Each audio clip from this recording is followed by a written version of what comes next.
So I'm thinking about the differences between men and women in their intellectual capabilities and also their intellectual inclinations, how they choose to think about the world and how they choose what to do in the world.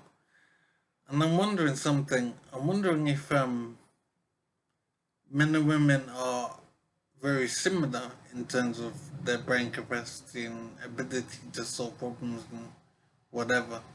But the reason that men do so much more in the world in terms of engineering, computing, theorizing, things like that, the reason men achieve more with their intellectual capacity is probably more to do with motivation and their place in the world rather than any physical differences in brain structure or whatever.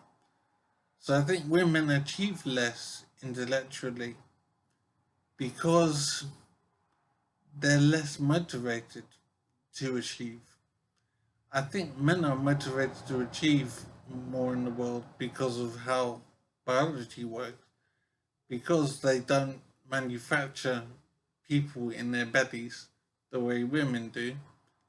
They have to justify their resistance and they have to get into a position to be able to have children.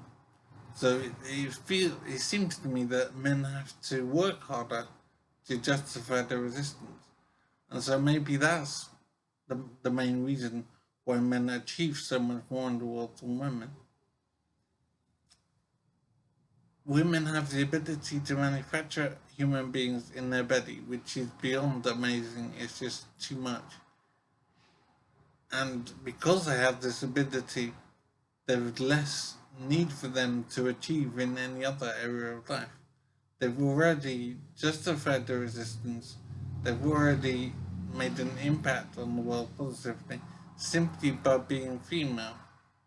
They've done the business already, and then they'll go on to produce children, and that's all they need to do. They don't need to achieve anything else in order to be important in the world. But men are different. Men need to do something worthwhile in order to justify the resistance. So they're motivated more, there's more pressure on men to achieve more in the world. I think that is a significant factor in why men achieve so much more than women in so many fields of endeavor.